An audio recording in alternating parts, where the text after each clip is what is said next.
Então, fala galera, beleza?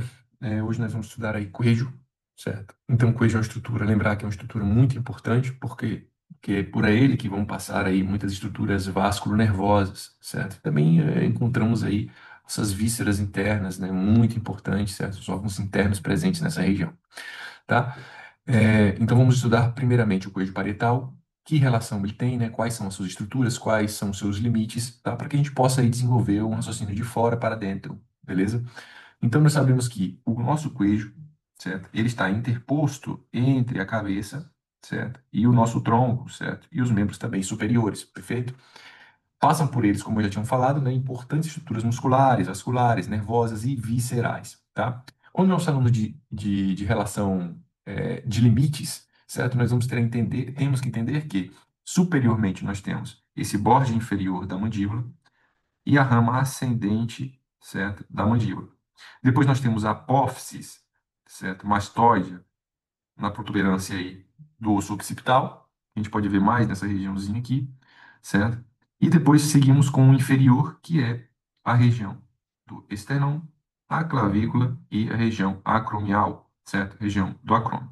Quando passamos para posterior, vemos que temos uma linha imaginária que sai desde o acrômio e que vai até a C7, certo? Para poder aí complementar todos os seus limites, tanto superior quanto inferior, quanto também posterior. Beleza? Então, só para poder vocês recapitularem bem, borde inferior da mandíbula, rama ascendente, certo? Da mandíbula, posteriormente. Depois, nós temos a apófise mastoide na protuberância occipital externa. Depois, nós temos esternão, clavícula e acrômio, certo? No borde inferior. E depois, como se a gente delimitasse dessa maneira, sai desde o acrômio e vai até o C7, certo? O bode C7, certo? Para poder aí fecharmos aí nosso queijo, certo? Nós temos aí também uma estrutura muito importante no nosso queijo que se chama o osso ióides, certo? Esse osso ióides é muito importante, como a gente já pode ver, ou seja, detalhando ele na imagem, a gente pode ver que ele tem uma conformação parecida com um U, certo? E está formado aí por um corpo, certo? Esse corpo aqui, que tem como, por exemplo, a base desse U, né? E duas alas, certo? Alas maiores e menores, certo? Ala maior do osso ióides, a gente pode ter aqui, maior do osso ióides e ala menor do osso ióide, certo? Nós temos aí a constituição desse osso, beleza? Ele está ubicado aonde? Na região cervical anterior, certo? Ele está superior, beleza? Superior ao cartílago tireoide, certo? Que é o cartílago que vai estar nessa região aqui, certo? E está abaixo o quê? Da mandíbula e da língua, certo? Por detrás da mandíbula, certo? E inferior à língua, beleza? Está à altura mais ou menos aí de C3 e C4, para C3, C4, cervicais, C3 e C4, certo?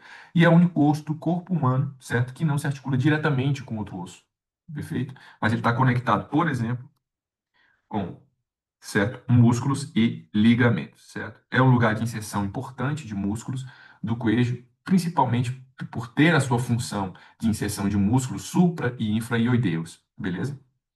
A gente já falou aí como função, né?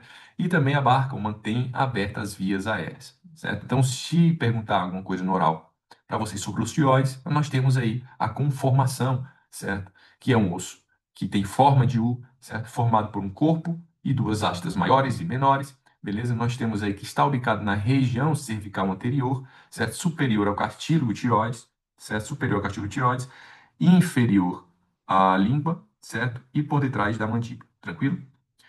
É isso aí, mais ou menos a altura de C3 e C4. Diferenciação, certo? Diferenciação, beleza? É um lugar também importante de inserções musculares e subdivide na região anterior do queijo em porções supraioideias e infraioideias, beleza? São os músculos importantes nessa região, certo? Quais são as regiões do queijo? Bom, o queijo ele vai se dividir em três regiões: uma região anterior, uma região lateral e uma região posterior. Na região anterior, nós temos que é a região do ocioides e que divide aí em duas porções, como a gente tinha falado, em porções musculares supraioideias e infraioideias, certo? E quais são elas? Bom, os músculos supraioides, nós temos aí uma mnemônica aí que é dengue, certo? Porque eu vou falar com o músculo de gastro, estiloioideu, miloioideu e gênioioideu, certo? E os infraioideus nós vamos colocar externoioideu, homoioideu, externotireoideu e tiroioideu, certo? Esses são os músculos supra e infraioides relacionados aí ao osso ióide, certo? Muito, muito importante. Então, se a gente vê nessa imagem aqui, a gente vai ver alguns músculos, não estão todos aqui, mas estão quase todos esses músculos nessa região. O músculo de gastro, nós podemos ver ele, certo? Tanto no ventre anterior como no ventre posterior, certo? Do músculo de gastro. Vai passar por aqui por trás. Nós temos aí o músculo estiloioideu, certo? O meu músculo estiloioideu, tá? Nós temos o músculo miloioideu, certo? E aqui nós temos o rafo-milioideu para a inserção desse músculo. E o gênioideu ele é mais interno, então ele é mais profundo aí, então não está aparecendo nessa imagem. Já os músculos infra-iódeos, a gente tem o músculo externo, ó, esse aqui, externo-ioideu, certo? Que vai até o externo, certo? A sua inserção sai desde o osso ióides até o osso do externo, certo? Nós temos o músculo tiroioideu, certo? O músculo tiroioideu, que vai desde o osso ióides até o cartílago tiroide. Nós temos o músculo externo tiroideu, certo? Que vai desde o cartílago tiroide até o externo, certo? E a gente tem o músculo homoioideu, certo? Que tem dois ventos, que sai desde o osso ióides e descende até a região do omóplato, homoioideu, por causa do omóplato, beleza? Esses músculos aí são importantes saber para o exame, tranquilo? A gente tem quem aqui agora? Nos músculos do queijo, isso que eu coloquei mais para que vocês possam observar, segundo o livro, coloquei tanto a origem quanto a inserção desses músculos, certo? Então, observem e vejam eles, porque isso pode ser pergunta de exame, pergunta de oral, beleza? Principalmente que nós falamos sobre a questão da inervação, certo? E alguma função relacionada a eles, certo? Então, eu coloquei todas essas aqui, são informações do livro, então, para que vocês possam ler aí em casa e depois a gente debater em classe, certo? Quando a gente fala da região pré-vertebral, nós falamos de alguns músculos que falamos lá em locomotor, que nós falamos sobre os músculos de dorso e de nuca, certo? Essa região pré-vertebral já são músculos em que eles são um pouco mais profundos, certo? São pré-vertebrais, certo? Então nós temos, por exemplo, o músculo reto anterior e lateral da cabeça, certo? Nós temos também o largo da cabeça e do queijo. Esses músculos são importantes porque eles permitem aí a flexão da cabeça e da coluna. Tranquilo? E a inervação que eles têm é plexo cervical profundo, ramas de C1 a C6, certo? Vai ser a inervação destes músculos. Então, reto lateral, largo da cabeça, do queijo e o certo e os reto anterior, tá bom? Então, saibam, certo? Saibam, pelo menos como informação isso, tá? Na região lateral é onde nós encontramos o maior número, certo? Maior número de irrigação e de estruturas que são importantes que vão ser cobradas, tá? Na região lateral, nós temos a região carotídea ou esternocleidomastoide. Essa região aí é muito importante, beleza? Exclusive, não tá? Essa região aí nós temos como limite. A região carotídea ou esternocleidomastoide está relacionada ao músculo esternocleidomastoide. Nós temos anteriormente o borde anterior do esternocleidomastoide, certo? Posteriormente, o borde posterior do músculo esternocleidomastoide, certo? Superiormente, a base do crânio, certo? E inferiormente, o esternão e a clavícula, certo? O esternão e a clavícula. Beleza? São duas cabeças aí desse músculo. Tranquilo?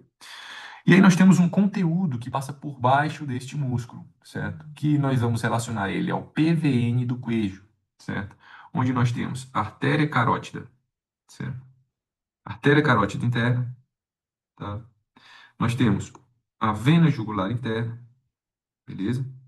Nós temos um nervo vago que vai passar nessa região. Logo aqui o nervo vago vai passar junto aí, tá? Um nervo vago. E nós temos também uma cadena ganglionar jugular interna e uma cadena simpática cervical, certo? Essa cadena simpática cervical, nós temos, por exemplo, aqui o nervo frênico que é relacionado a essa região, certo? Que vai passar e vai inervar muitos músculos da região do queixo, esse nosso plexo cervical, beleza?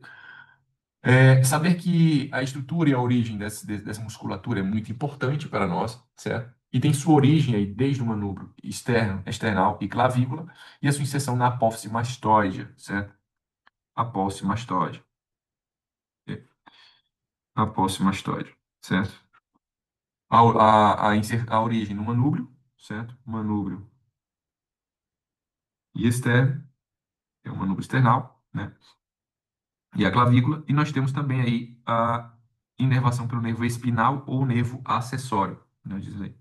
nervo espinal e nervo acessório, certo? Que é o 11º par cranial, certo? Também com a ajuda de C1 e C2 do plexo cervical, ramas anteriores de C1 e C2 do plexo cervical.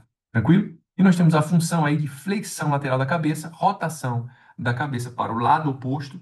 Se falha uma das suas inervações, certo? Nós temos a rotação do queijo, certo? Para o lado e para baixo. Tranquilo? E flexão do queijo hacia el tórax, tá? Então, uma falha de algum desses músculos, certo? Por complicação nervosa, certo? O que acontece é que ele vai virar para o lado que está sano, certo? Então, o lado prejudicado deixa de ter função e o músculo e a cabeça têm a forma de girar para o lado que não está afetado, certo? E descender para baixo, certo? Beleza? Região supraclavicular. Essa região supraclavicular é super importante, porque aqui nós vamos ter duas regiões, dois triângulos muito importantes, que é o triângulo homotrapecional e o homoclavicular, certo? Todos eles vão estar relacionados com um músculo muito importante infraioideu, que é o músculo homoioideu, certo? Nós temos aqui este músculo, homoioideu. Beleza. Então, aqui é muito importante essas regiões, certo? Para a formação e para a passagem de estruturas vasculonervosas, certo? Então, os limites são: anteriormente, nós temos o músculo esternocleidomastoideu, certo? Bode posterior dele. Posteriormente, nós temos o músculo trapézio, bode anterior do músculo trapézio, certo? E inferior, nós temos aí a clavícula, certo? Está relacionada a essa região. Então, dentre essa porção, nós formamos aí duas estruturas, certo?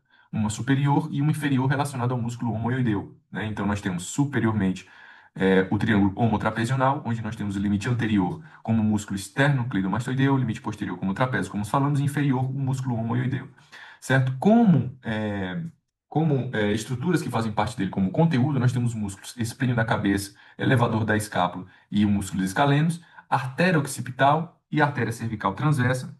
Certo? Se cortássemos esse músculo aqui, poderíamos ver bem a artéria occipital, certo? Que vai chegar até essa região, certo? Vai passar por dentro aí. Essa aqui é a artéria transversa, tá? E temos aí o plexo cervical, como nós podemos ver nessa imagem, né? O plexo cervical e o nervo espinal nessa região, certo? E também vai ter os gânglios linfáticos, claro, os gânglios linfáticos cervicais, tá? Certo? Sempre tem os gânglios cervicais posteriores, gânglios cervicais anteriores nessa região, certo? Ou occipitais, certo? Nós temos aí. E o triângulo, na porção abaixo aí, que nós temos que tem a sua delimitação, limite anterior, músculo esternocleidomastoideu, como já vimos, tá? Posteriormente ou superiormente temos o músculo homoioideu e inferiormente nós temos a clavícula, tá? Então, temos anterior, superior e inferior, certo? E quais são os seus conteúdos, né? Então, os conteúdos são mais importantes, que é a vena em artéria suplicável, tronco primário do plexo braquial e os músculos escalenos, beleza? Então, a gente tem aí tanto vena subclávia, artéria subclávia e o tronco primário do plexo braquial,